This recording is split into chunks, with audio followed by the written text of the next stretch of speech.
Welcome to Control-Alt-Read with our hosts Dr. Lori Nicholson, Dr. Brian Kupner, and layperson Jeremy Wienia. So this is Flyover Demographics' first foray into STEM or lifelong learning content. This is something that I've been wanting to do, or one of my goals when my brother and I first started coming up with this little venture and thinking that it would be kind of a fun little experiment.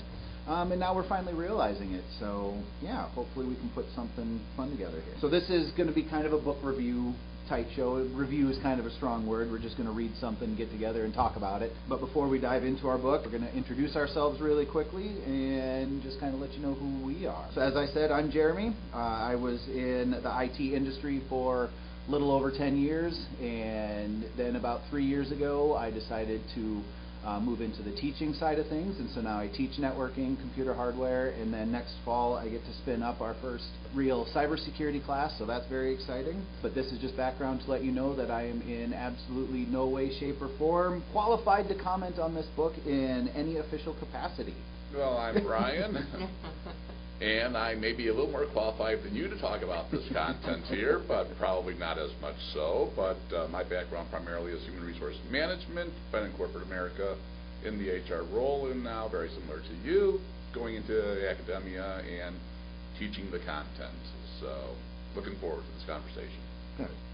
And I'm Lori. I do not have any expertise in psychology, but I do have 6 years in the medical field, and enjoyed the robotics of the library. I kind of had started out in computer science and then kind of shifted my direction, so then went back to computer science, got those degrees required to teach. So I can just kind of be a little expert to the bits of information that talk about the virtualization, I should say, of the conscious. Right, yeah. Was that the chapter 2 stuff? Yep. Yep, nice. And so our first book here is going to be Flow by Mihaly Csikszentmihalyi. I think I pronounced that pretty close. Better than I would have. And so this is something that Brian and I have been wanting to do for a while. We could never really settle on a book, but one day I was talking to Lori and she mentioned this book. I went and picked it up and listened to the introduction and I was hooked. So the next day I talked to her again and said, hey, you want to join Brian and I on this little show that we're going to start trying to do? Lo and behold, both of them said yes. So now I've suckered 2 more people into doing silly things with me on the internet. And so visiting the Underdark. And visiting the Underdark, that's right. Thank you for coming down to the Underdark. Uh-huh. We love it down here. Uh-huh. But yeah, I was pretty much sold on this book from the introduction. I mean, the introduction was primarily just an overview of the whole thing, I think. But to be punny, it just flowed. I mean, it made sense. And that's important because I think a lot of people in many regards do not have a flow per se. They just go through life and one day at a time, and don't feel as though they have a purpose. Because when I've done work with wisdom-based learning and other factors, and even conversations with people who are in the workplace, it's just a job. Yeah. I don't know what my purpose is. Why am I here? And so this book, I think, introduces that type of psychology to get people more engaged and more, shall we say, for simple purposes, in the zone. Yeah. No, and that's how I always referred to it, was as kind of being in the zone. Like when I would start writing, I mean, for 30 years I have wanted to be writer, kind of just the creative side of things, and so I kind of started living in my own universe way back then. And so yeah, this really, I completely get what you're saying there. But speaking to the point about work, that's where I didn't disagree with it, because I don't feel that when they talk about work and flow or flow during work, I don't know. I just that didn't resonate with me very much. What do we want to hold off on talking about the work part? Let's introduce the flow first, so that our audience kind of knows what we're talking about. Otherwise, they may all think we're in a little raft that's flowing down one of the rivers in Nebraska here without a care in the world. Completely agree. And so, yeah, I guess we'll turn that over to your expertise then, if you want to. Oh, my expertise. Yeah. I thought you'd be from a psychology point of view. How about just from a layman's point of view, too? Okay. And then we can throw in the psychology. Well, then, yeah, if you want to talk about it from that perspective, I mean, from what flow is basically being able to find like you said, the zone, or being able to put your consciousness somewhere and direct it to be positive, move in that direction where you are seeking happiness. You're not doing just the mundane. You're not just grinding. And so that goes back to, I'm oblivious to a lot of things. My wife once told me many years ago that one of our friends treated me kind of condescendingly. Never dawned on me. I never picked up on it because I never cared. I mean, I was busy living in my own world, and if that's how he conversed, then that's how he talked to me. But it didn't really bother me because it wasn't affecting my thoughts. It wasn't affecting my consciousness at all. Well, I think that's kind of the point. It really interests someone with a psychology background. Mm-hmm. I don't think it's structured too scientific or too much towards a specific field. Probably a lot of information that everybody has in their head, but it's kind of jumbled here and there, and this kind of creates this flow. Yeah. This natural, and like you said in there, it's not a step-by-step guide, but it's just pulling from maybe what you know to put that all together finally to maybe find this happiness in some point in your life. Right. Yeah. And that's what the author, I think, did very well, is that he didn't write it from the psychological perspective. It was yes, he introduced the historical history of psychology, the theory of psychology, where for someone like myself with a psychology background, oh, I remember this, or yes, I'm excited about that topic, I can see how it's relevant. But in the big scheme of things, this was written for the everyday person, yeah. Again, to find and understand when they get into the zone, mm-hmm. and enjoy being in the zone. That's really what the takeaway of this book is all Yep. about. And I never understood how it got me in the zone. Going from a non-psychology point of view, but just to reiterate that, I feel like I've been in flow for those last 30 years. And so this helped me put context around the way I was doing that with the worlds that I was building in my head. Now I don't want to dive in too far because the author references Alexander Solzhenitsyn and the Gulag Archipelago in there, people in dire conditions. So that's one of my favorite books also, and so I don't want to start jumping ahead and get yelled at again. Book in the not too distant future, so right. It helped put that frame around, and I think we were discussing not too long ago the flow. It's kind of like a river, and my flow is going down the middle, and I'm pulling like you and Lori and all of my nerd friends in with me and down into the Underdark. So I'm hopefully trying to help expound on the author's content here, saying I'm trying to help pull people into my flow with me. Yeah. So I don't know if that makes sense at all, but Well, that was one of the contexts that I had. And that, just to your previous story where you talked about, someone said something and you didn't catch it. But that's kind of, somewhat to his point as well, that there are things that we can control and things that we can't control. So those things that we can't control, like disease and things like that, maybe we can do prevention, but for the most part, you just have to work through the day-to-day, whatever happens in life. And so if someone is saying stuff to you, you can't control what they're saying, Mm-hmm. but you can control how you feel about Yes. that.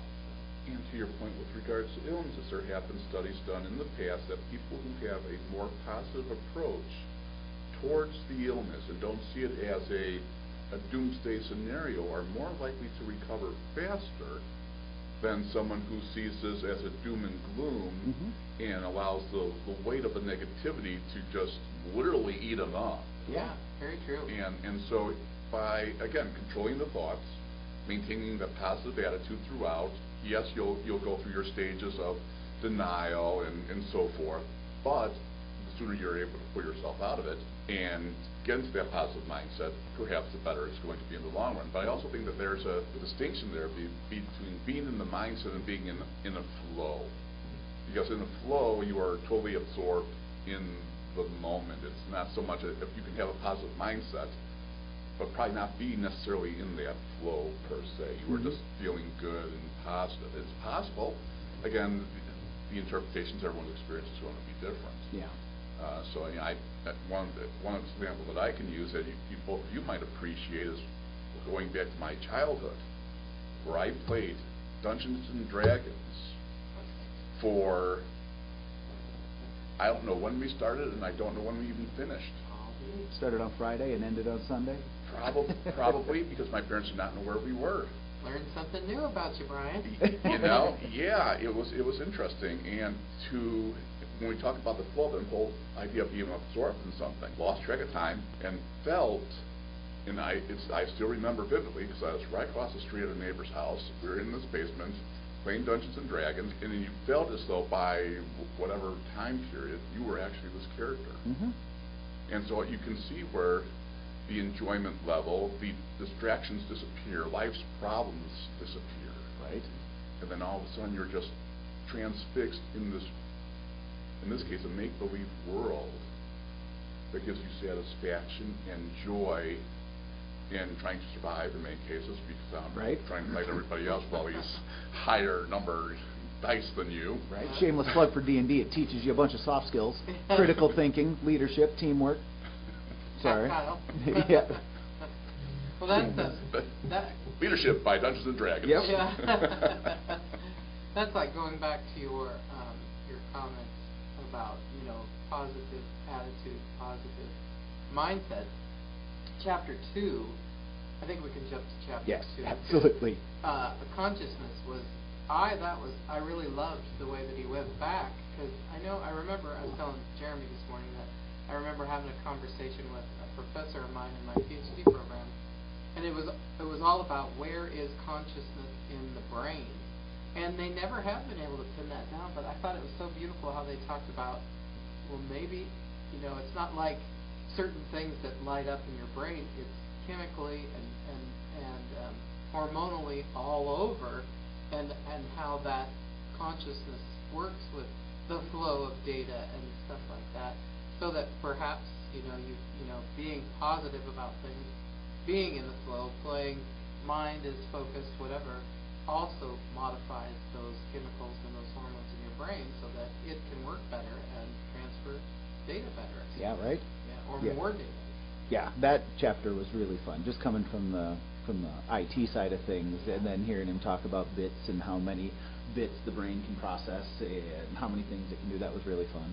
Well, like we said, this was in what year did Late this? 90s? Late 90s. Is that what it was? Yeah. So there was just a baby internet at that time. Yeah. So the talk of bits and bytes wasn't quite like it is Oh, today. 91, early 90s. Oh, so even early 90s. Because it really 91, yeah, bits and bytes were just being introduced because I was doing very basic programming for college at the time. Wow. There was also a good quote in there that the author just mentioned about consciousness. Without consciousness, we would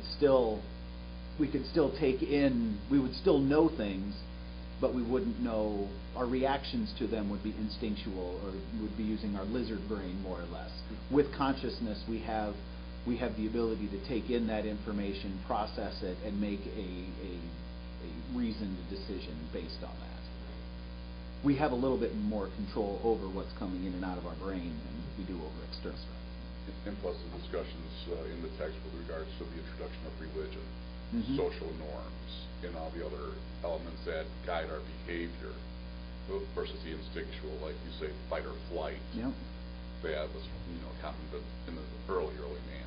Right, sure. And so forth. So yeah, I mean. Yeah, that was very interesting when he was talking about that and the thoughts behind that. Yeah. But then that gets me to wonder if we go back to the fight or flight, we're making assumptions here. Sure.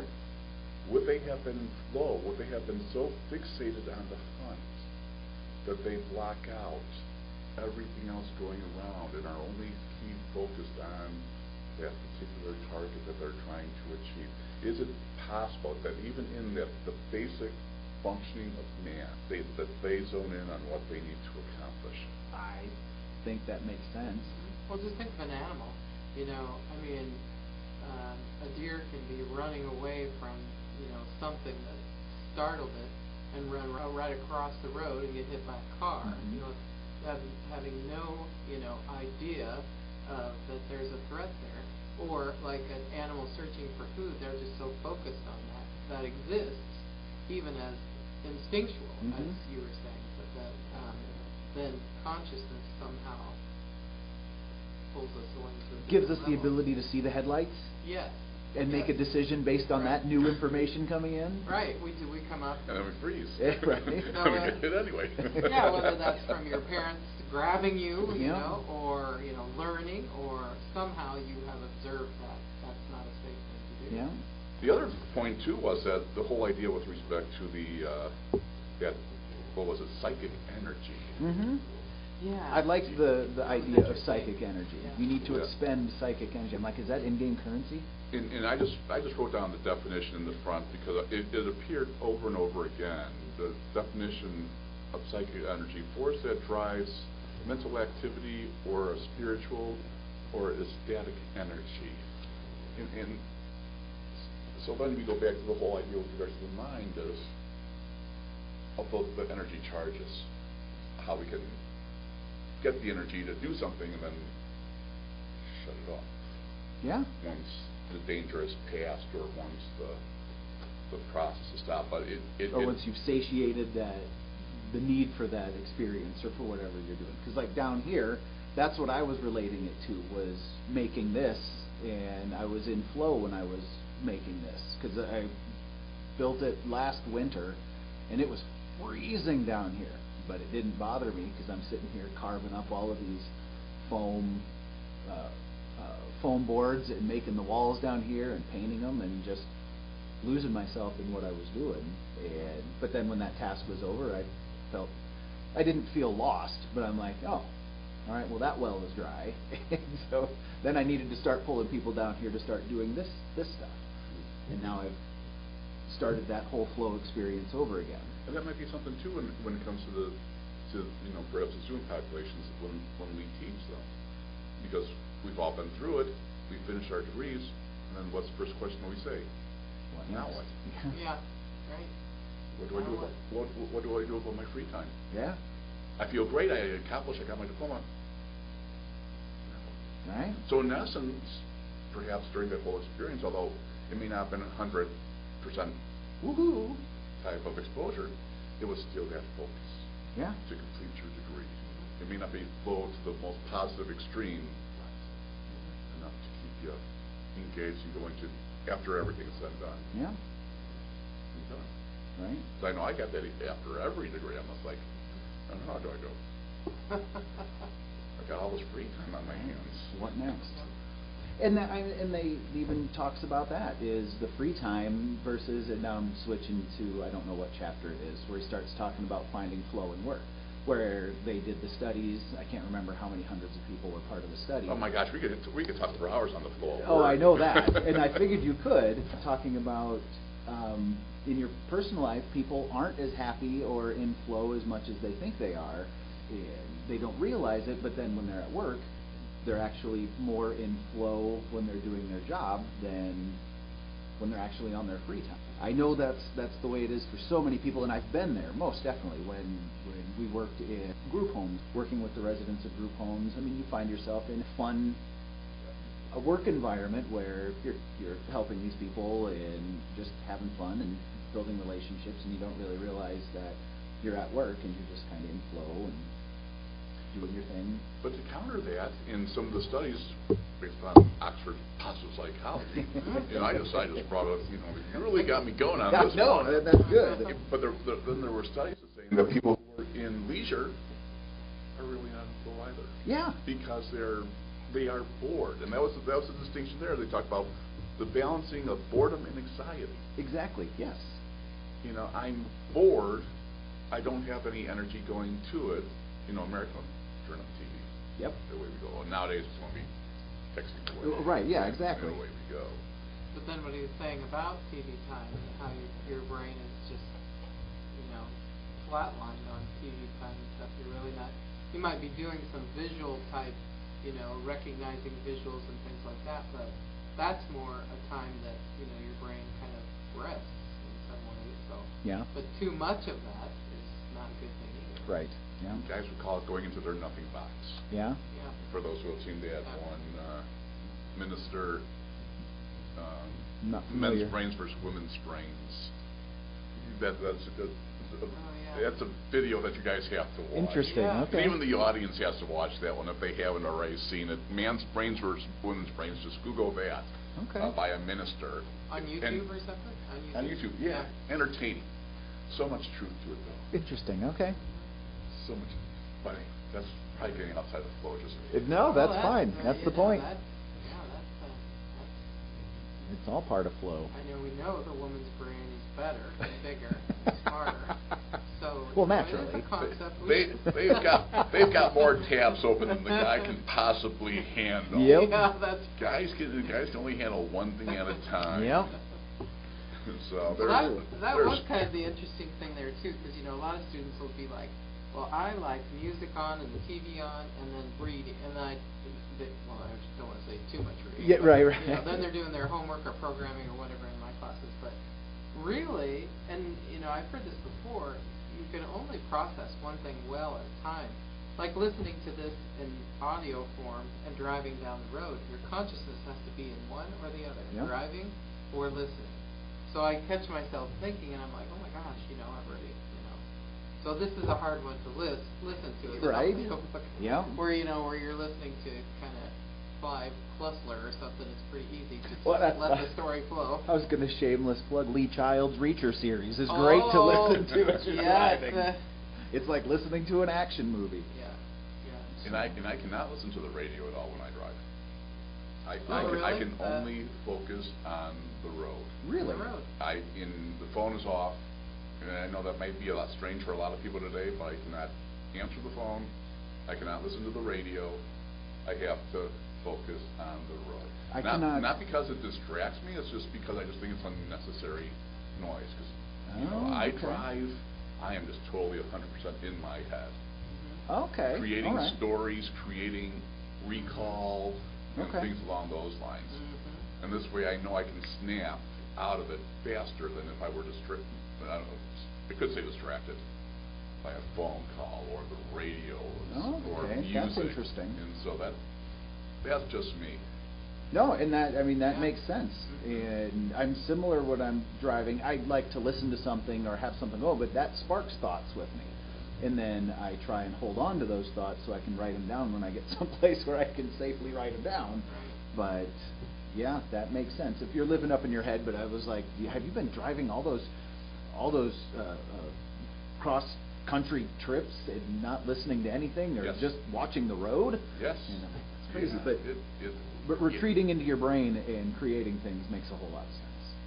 Because you're in flow during that trip then. And there's the other thing is that is driving cross country or cross states, a positive experience, but that you would have to probably argue that yes it is, because you lose track of the mile markers. Oh, I didn't realize I'm already there. But that goes back to being able to shape your consciousness and realize you've got this time that you can now focus that psychic energy on something else. Yeah. And you're doing quite a bit while you're driving, even though, nowadays we've got monitors that keep you in the lines or, stop you real quick. But you are making decisions constantly while you're driving, looking at your speed. Am I going too fast? Am I going too slow? Is there someone in front of me? Is there an accident? So you are quite aware of what's going on around you, too. Right.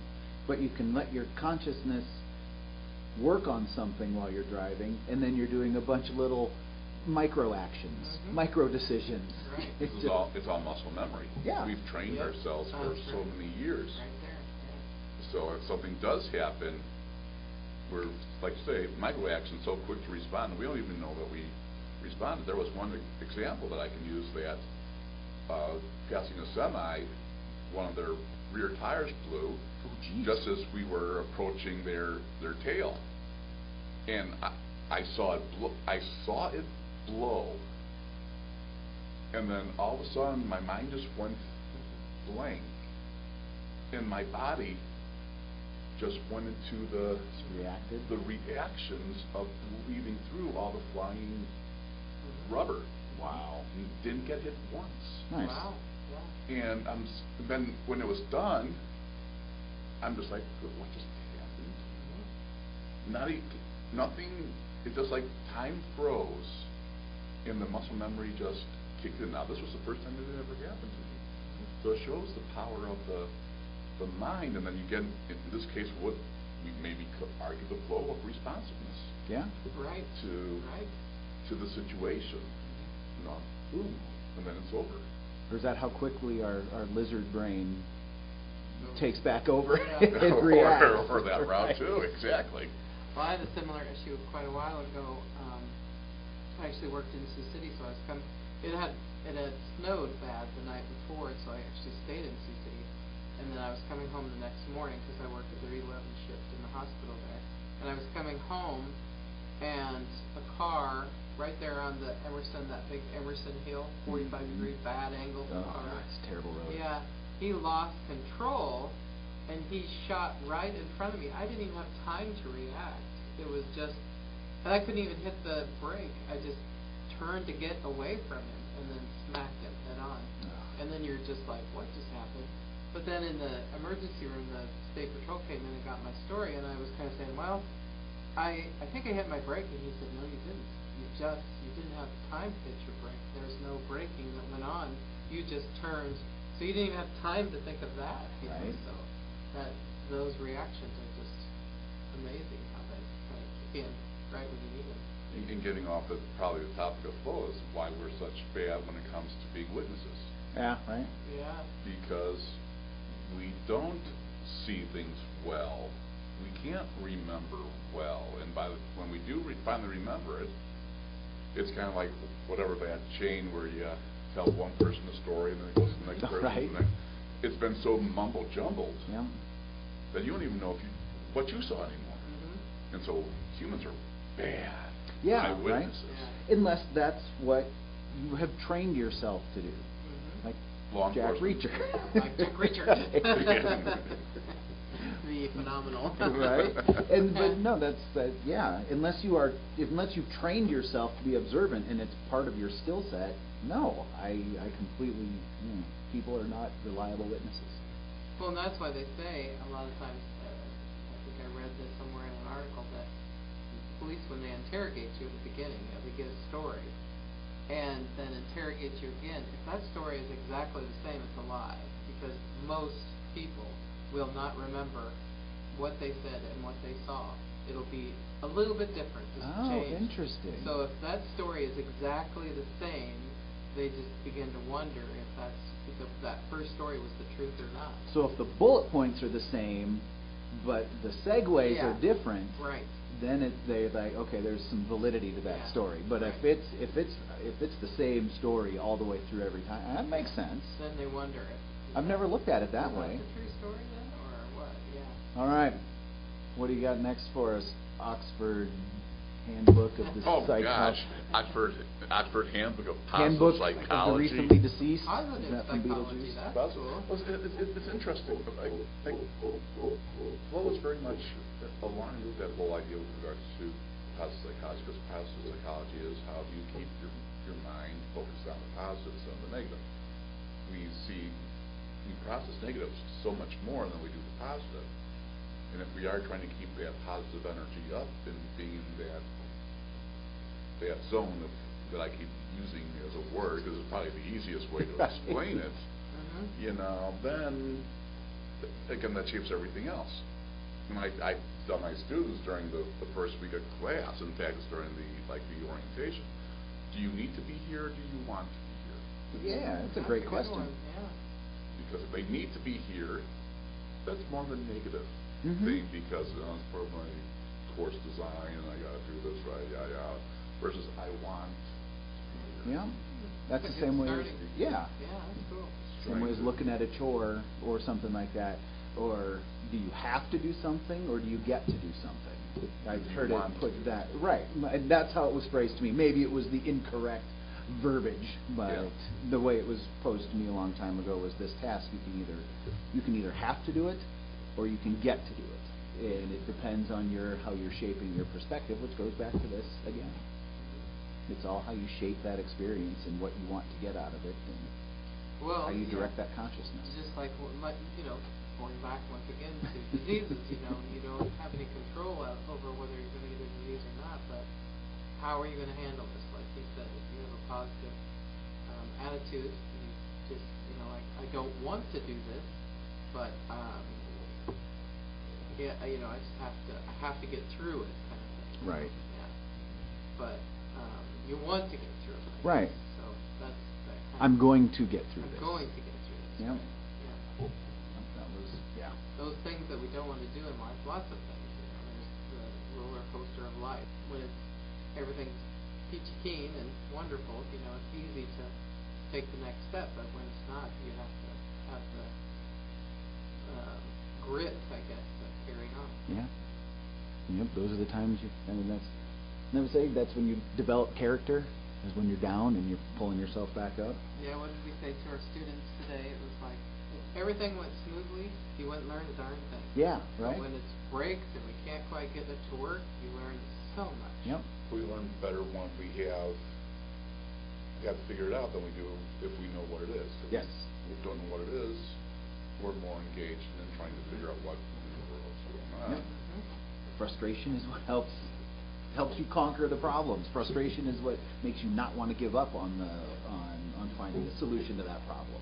You better love frustration in our field. Yes, absolutely. You need to love frustration in IT because you're going to spend a lot of your time frustrated. You need to like solving problems. You need to be able to sit there and ponder a problem for hours, and then eventually you develop a good routine, a good troubleshooting skill, and then you can start attacking problems from your own methodology, and you find your flow. Find your flow. Yeah. I always tell them too, kind of flow energy and talking about energy, and I'm like, it might sound a little crazy, but computers are energy, and if you're giving this negative energy and you're kind of, I'm not going to fix this, and there's no way I'm going to do that, you probably won't. Mm-hmm. But if you kind of try to get that positive flow, that positive energy going, you might find yourself just calm enough and not as frustrated enough that you're going to solve that problem. Yeah. Which then can lead into this whole AI discussion with regards to garbage in, garbage out, bias in, and then that's what you get out of it. Yeah. So, but AI is another conversation. It's a whole another conversation in and of conversation. itself. Right. That's Wasn't, well, it was. I guess it was. There was a little bit in there, yeah. 1950s, 1960s. Yeah. So I think we covered a lot of the features of Flow. I just wrote down what the features were, and one thing I don't think we really spent too much time talking about was feature number one of clear goals. We spent time already talking about concentration on specific fields. Number three, loss of consciousness, awareness of self and time. 4, balance between ability and challenge. And number 5, sense of control and absorption with the activity. We've spent a lot of time already covering those 4, but we really haven't talked about goals. Right, yeah. And I think maybe, finishing up, our conversation today, let's just focus on, how do we help people establish goals? How do we help people establish purpose? Because that's really what it's all about. And we already know that when we say goals, we're going to sit there and say, okay, either performance evaluations or we're going to think SMART goals. Right. Specific, measurable, attainable, relevant, time bound. Yeah. So it's a matter of what are your goals? And how are you going to move forward to achieve those goals? Because I don't know about everyone else, but when I can check something off a list, I feel pretty darn good. That is a great point. I never look at goals. I don't know. I never set goals until I became a faculty member. And then that's when we had to do those goals. We get to do those goals, follow up on them. I've never been good at that. All we had when I was in the industry, we just had lists of stuff that pretty much represented our plate. And yeah, the same feeling. As soon as we got to cross something off, it was essentially a goal board, but it was so daunting. It was such a big plate of stuff that it just, you never found flow because you never really, the amount that was coming in was never you never were able to chip away at it. Yeah, that's probably almost a little bit more stressful situation. Yes. Each one of those were probably individual little goals of I want to complete this, right. But the list just never went down. Right, exactly. Yeah, because I have started this project last summer where We had our cabinets painted, and they didn't do a very good job sanding, so I started chipping. That just drove me nuts. So I thought, I'm going to do this. So I set up a little area where I could deal with like 3 doors at a time, and I just finished last weekend. So just slowly chipped away, but I could see an end point at that point. Yeah, you know, right. So it was kind of a nice flow that I had with that project that you could divide and conquer. Yeah. But when you have a list that does never end, you wonder, can you even get in the flow at that point, right. or is it more just too much of a stressful situation? Yeah. But there may be the small victories. True. I would, you know, Yeah. the flow is, like we were talking about earlier, I finished my degree, well, those are all the victories along the way to the point of both the waves, the highs and lows, and the sense of relief, of accomplishment. Yes, absolutely. And so that it may be just a small victory. Again, I don't, the author doesn't really say it's got to be a big victory. Oh, no, not at all. It's got to be those small things that get you in the zone and get it done. It's significant to you. You're feeling great. Mm-hmm. Because it is an individual path. Absolutely. Yeah, and that's the whole point, is you need to find it as you. Yeah, I'm a big list person. You know, almost every weekend I have a list of things that I want to get done. But I do kind of see those as little goals, but it's not like, I mean, I might accomplish those where you accomplish the first 5 on your list, but it's just something gets pushed up. But like you said, you know, just the reward of finishing those 5, and I guess in some ways it's a good thing you have something to do when you go into work, that you're not sitting there twiddling your thumbs or Oh, whatever, absolutely. too. Yeah. But it just never feels like you're getting anywhere.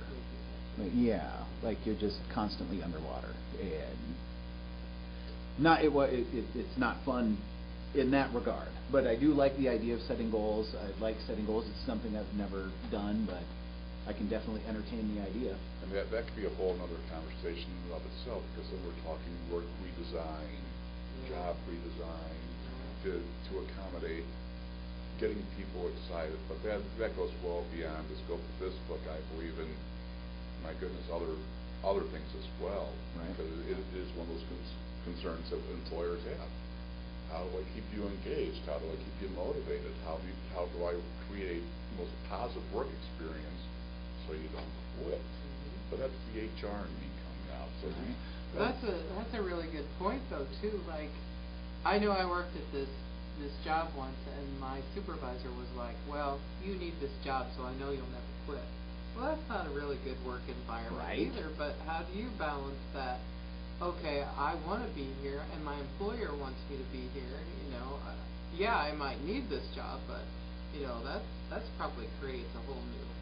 And wasn't there something about that in the book, too? Wasn't there an example where someone was at a very remedial job, but yet found excitement in it and challenged himself to do better. Time to beat his record, was it? Is that was something like that. It was like put together so many things. Put together so many things and beat his time in whatever many seconds this was. So there you have a small self-control mechanism for what seems like an endless task.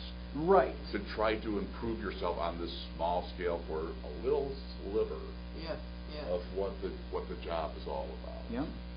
I worked at a mozzarella cheese factory for a summer. We packaged like these 6-pound blocks of mozzarella, and it was really fun. Cool. And there were like 7 or 8 of us on the line, and we'd have this one station where we would try and get ahead of everybody else and zoom through so that we could kind of sit there and just go, all of a sudden the seal ball and the assembly line just popped into the put them in their head. Yeah. Well, that's you know, that's kind of interesting too, because you know, like that long list and the list that never ends might actually somebody might they might thrive on that. I've got to have something to do every minute, you know. Right. And that reminds me of a time when a woman was talking to her son, and her son was just a little guy, but he was a little daredevil. I mean, he enjoyed getting up on walls, you know. And she said something about, oh my gosh, doing this just makes my heart pump and makes me scared, and I just can't move. And the little boy said, But I thrive on that. That's what makes me want to climb higher and do better things, you know. So some people love environments that are, constantly doing stuff, and others are just like, I'd rather kind of be able to complete a list and then go home for the day or something like that. So. But there again, too, the excitement level of a kid learning something new every day, new experiences, all big new versus an older adult who has already done this, and they're hesitant.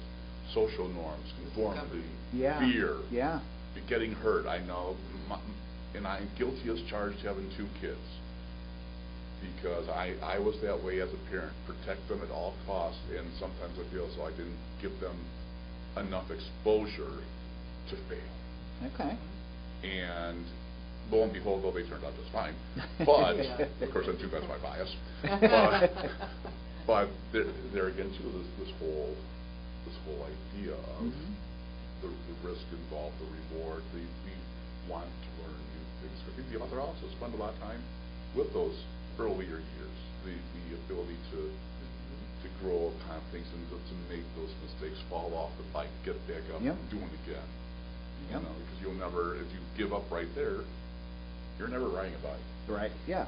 One of the first AI books by Minsky that I read, he talked in the very beginning how looking back to see how children learn and how they make their way through experiences and learn, and that's the birth of AI. Kind of, you have to teach this entity how to learn. Yeah. You know, and they don't know the world, but they have to somehow be exposed to the world. So how do you expose it to the world, and how do you teach it to go in one direction as opposed to another? So I thought that was kind of an interesting correlation, kind of like your experience. But back to AI. It's such a hot topic right now. It is, yeah. You want to have any other goals be the last thought, and then wrap it up with now. Do we have any closing thoughts, or because there's so much more to cover in this book. Yeah, I mean, we just scratched the proverbial surface. Absolutely, we did, and I'm fine with that because it's so dense. I think, and it's also such a personal topic that I don't know that we could go into it so much. It's more or less about hopefully somebody finds this interesting and wants to pick up the book and read it for themselves. It is a personal journey. Yeah. Because no experience is going to be the same for everybody. Right. Or listen to it. You don't even have to read it. I mean, pick it up and listen to it while you're working out or driving or whatever. Because it was a great read, and so thank you, Lori, for having it lay around. Funny and little conversation, Yeah, right. I think it sparked a really fun conversation, and it helped put a framework around my absent-mindedness for the last 30 years. Or just put all those. To me, it's like life is kind of like a puzzle, but the pieces just don't quite fit together. And he kind of just almost makes that puzzle nice and complete. Yeah, I can see that. Yeah. And so as much common sense as it was, because that's what I felt the whole time reading, is that all of this stuff is just common sense. But it wasn't about the common sense, it was about the framework that he was building around it. So yeah, it was really good. It was a great choice.